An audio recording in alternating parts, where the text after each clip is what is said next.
Yeah, it's going to be our own Mark Underwood. He's been working, a great railroader, model railroader. So he's going to talk to us about using your phone on the layout. And I like to hear what's going on with this. I think I've tried it sometimes, but okay, Mark, whenever you're ready, take it away then. Thank you.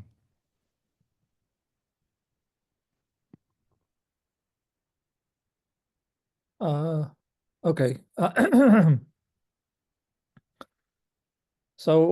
Thanks for having me do a presentation. Uh, Glad I got the opportunity to be here. I've missed you guys. It's been a while since I've been able to attend, so um, good to see everybody doing well.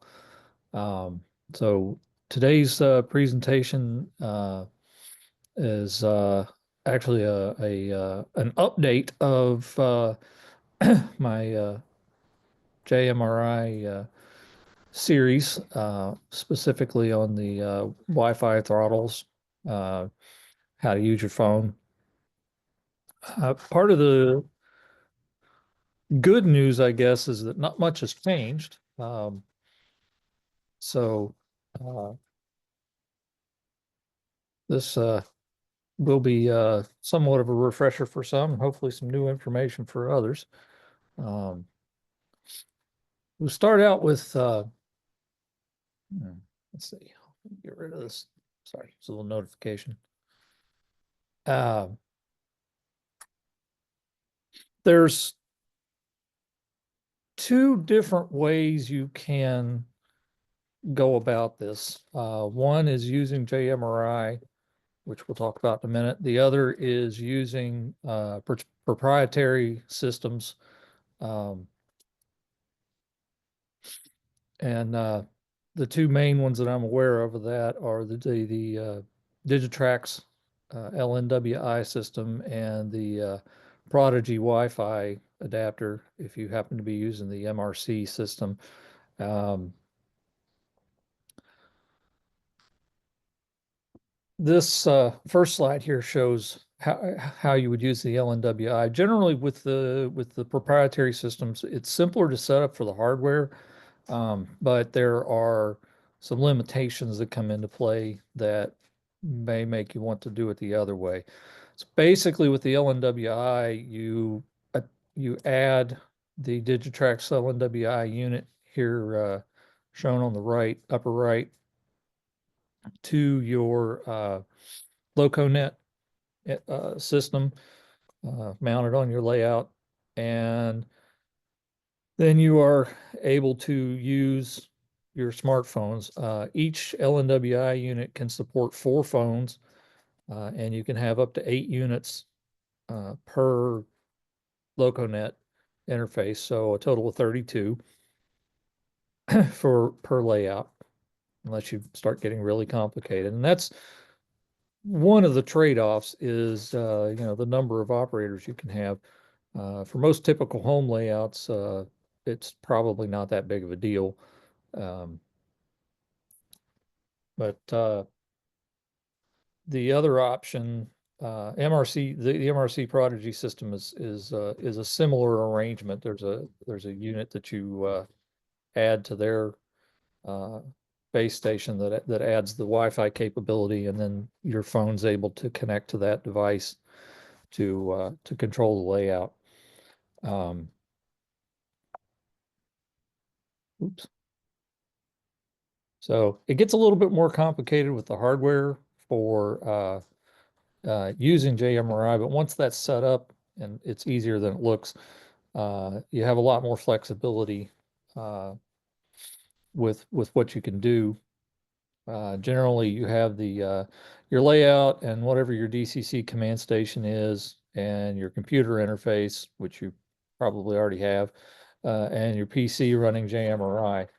Um, Once you've got JMRI itself set up, that part is really the same. And all you need in addition to that to include your phones is your home Wi-Fi router or a dedicated Wi-Fi router specifically for your layout, um, if you prefer. Um, and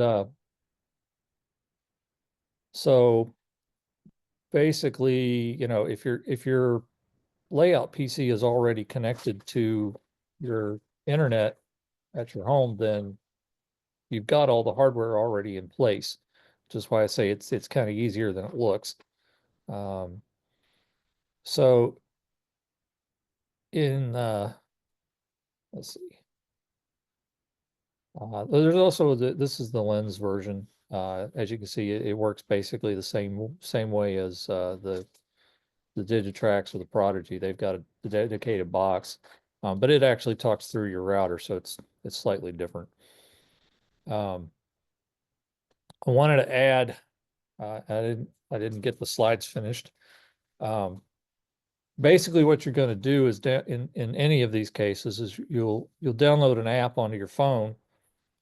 There are now multiple apps, so you have some preference for both Apple phones, iPhones, or the Android, Google or Samsung or whatever brand you have that's an Android phone.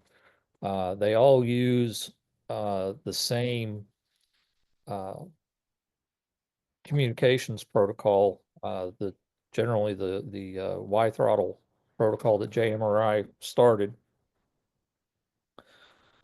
So pretty much any of the apps, with a few exceptions, uh, will work with any of these layout control systems. So you can use the same app to talk to a JMRI system or talk to a system using the Digitrax LNWI or the MRC, or uh, they're all compatible with each other. Um, so once you've got the app downloaded, from the user perspective, as an operator, you just come into the room with the layout, you connect to the Wi-Fi, you start the app up, and then at that point, your phone is basically a throttle. You can use it to select your locomotive and give it controls, and in some cases, such as through JMRI, you can control track switches, even layout accessories, and do a lot of more advanced operations um, as well. There hasn't been a whole lot changed in this because I think they got it right the first time, uh, in terms of having something common, that everything just speaks to each other behind the scenes, and I think they got it pretty good that first time. Uh, Moving ahead a little bit, why would you want to do this? There is, you got to do this thing with your router and all of this. Why wouldn't I just want to use, the traditional uh, Digitrax throttles, or whatever your brand is? One, it's a lot cheaper. Um, you probably already have a phone. All of your operators probably already have phones at this point. If they don't, um, you can do this with a very old phone, dirt cheap, um, copy phones. Um, so if you want to have, some dedicated devices for your guests coming in, so they don't have to put an app on their personal phone, you can go out there and buy a cheap Android phone for, 30 or $40 that'll do this. And that's a lot less expensive than buying a bunch of dedicated uh, uh, DCC throttles. Um, you've got universal compatibility. Any of these phones will work with any of these systems. So it doesn't matter whether you have an iPhone or a Google phone, or a Pixel, or a Samsung phone, or like a cheap Chinese knockoff, or whatever you have. It doesn't matter how old your phone is. These have been supported for nigh on a decade now. So uh, you know, really old phones right up to the latest ones, everything works. So whatever your guest is bringing into your layout, if you have this, you know, uh, then they can just pull their phone out of their pocket and start running trains with you. Um, And also, the interface on your screen, your controls, they're customizable. You've got easy access to labeling your turnout controls and function controls.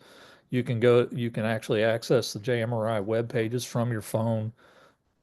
Um, and so there's a lot of flexibility and options, and it's much lower cost to the particularly to the locomotive operators, uh, and almost no extra cost to you as the layout owner to set this up, especially if you have your own home Wi-Fi already already running and you already have your layout computer connected to it. Um, some limitations, JMRI does require a PC and access to the internet, at least for updates, if not for operation. Um, there are some network security issues you may want to consider as far as letting guests onto your home Wi-Fi. That may drive you to want to, go buy a dedicated router to do this and set up a separate Wi-Fi, which takes a little bit extra work. Um, but it's very straightforward to do, and you can use again, very old dirt cheap router that you have already upgraded and replaced 5 years ago. Pull it out of the closet, knock the dust off. So again, it can be done at low cost. Um, if you go with the LNWI or the equivalents from the other vendors I mentioned, there's some limitations in how those work. Uh, as far as how many devices can be supported.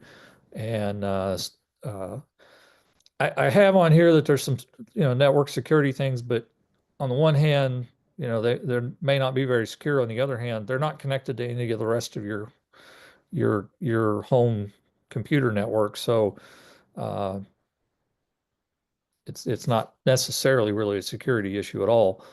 Um, I think one of the primary things is when you connect your phone to the LNWI, um, you're also disconnecting it from the internet. So um, there's a little bit of an inconvenience to the operator, um, possibly not being able to use other apps that they want to be able to use while they're uh, operating, if you're using the vendor specific systems. When you're using the JMRI, they can remain connected to the internet, and that will still work if you want them to. The other really big trade-off of the using this is the touchscreen. Uh, you don't have real knobs, buttons, and switches to push, and that can be a very real trade-off for some people. That there's something about having those physical controls to operate um, that really matters. Other people don't care, or it's worth it to them. But that's something to consider, whether you really are comfortable using a touch screen instead of using an actual dial or slider, or buttons to control your trains. There are some options even there, if you're willing to shell out the money. But that we'll talk about that in a minute. Um, so here's just a quick rundown. We've sort of already done this, but so this is for reference of some of the interface options. Um, and there may be some additional vendor specific ones that are out there now that I missed. Um, but the main one, the most easy one to use is JMRI. Um, Here's a quick rundown of some of the main uh, apps that you can put on your phone. The main one for iOS or for Apple is the Y Throttle, and that's $10, and they have a light version that's free, that gives you basic operation. For Android, the main app that's out there is Engine Driver. Um, but there are also some other options, Digitrains, and I've actually got a second page of these. Train Driver, Loco Control, the Train Throttle. Um, do note that there are two low control apps. The one for iPhone works, it's a different version, but it actually works to control trains through JMRI.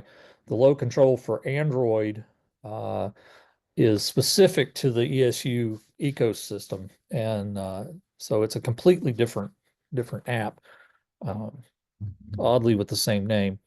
Um, so any of these apps, as I mentioned, they're all compatible. They all use the Y throttle uh, protocol to talk to JMRI or the LNWI systems. So um, you can kind of try them out and use the one that you like the best. They're fairly similar in capabilities. Um, so it really is kind of a personal preference thing, and you could switch back and forth between them and try them out and decide which one you like the best. But the two big ones, the most popular ones, are the Y throttle for iOS and Engine Driver for Android. They've been around the longest, and um, and so on. Um, Couple of other options that are out there or were out there.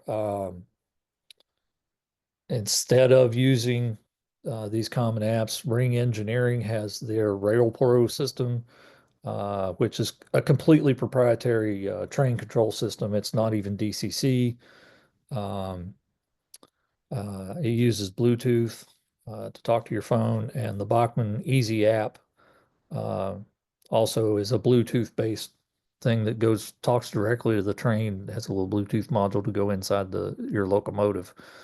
Um, and again, that only works with Bachmann Easy app locomotives. So these two are completely different from the others in that instead of talking to your DCC system, they're talking directly to the locomotives with custom uh,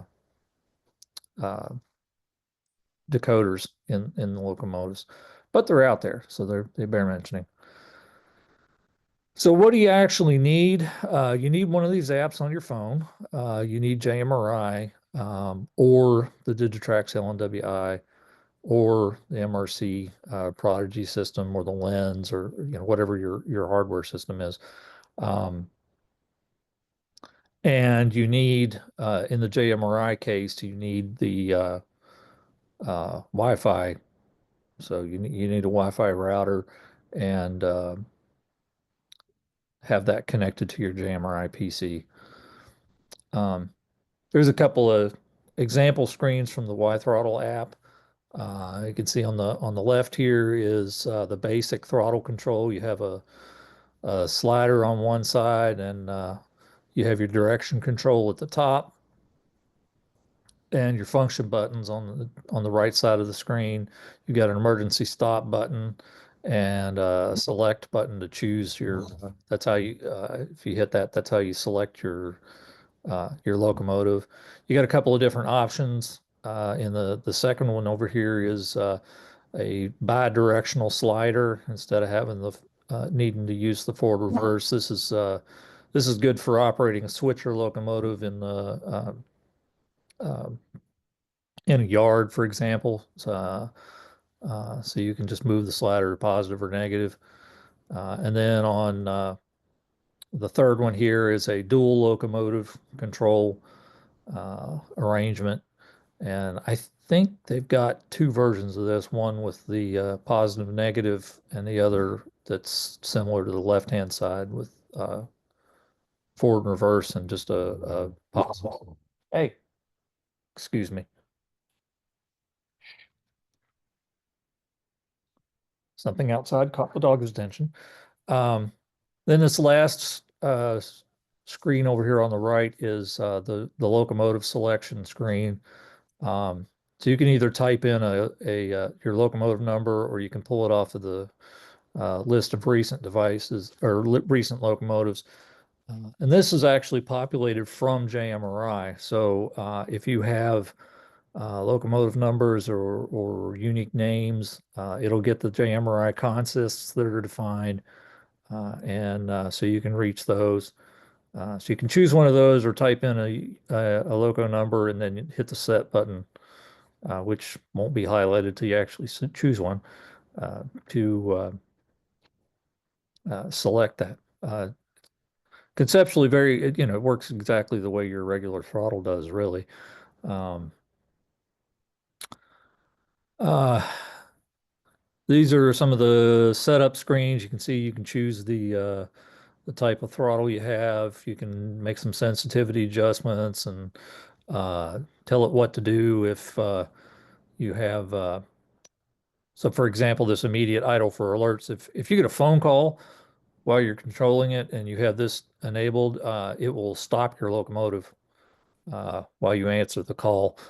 Uh, that way, you're not going to have your train go run wild while you uh, answer a call. Um, you've also got options on your addressing that you're using for the locomotives and other configuration choices there. Here's the equivalent for engine driver. These are kind of old. I don't have an Android phone, so I wasn't able to update these for the latest version of engine driver. And they may have cleaned this up a little bit. To me, it seems personally opinion, it seems a little cluttered. But again, you've got sort of the similar thing on the left. You have the locomotive control, your actual throttle screen, and you've got uh, a slider for your throttle, forward and reverse controls, and you have buttons for your functions. You can have multiple locomotives, and I think with engine driver you could have even more than two. Oops. Um, and their selection screen is a little more a little bit nicer in that you can have it'll pull up photos of your locomotives that you've loaded into JMRI. Um, so you have a little bit more just nicer looking there. Um, okay. Um, so I threw this in as a counterpoint to the, uh, hey, you don't have buttons. If you've got money to throw at it, you can get the ESU Mobile Control 2, which it's basically an Android phone with a big knob attached to it and allows you to have, physical knob to control your throttle for $239 as of, well, a couple of years ago. Um, so there are options out there to, solve the problems that you don't like. Uh, okay, so that was the end of the presentation slides. And I thought if it's okay, we'd have maybe a little bit of a Q&A session. Um, cover, specific things you guys are interested in.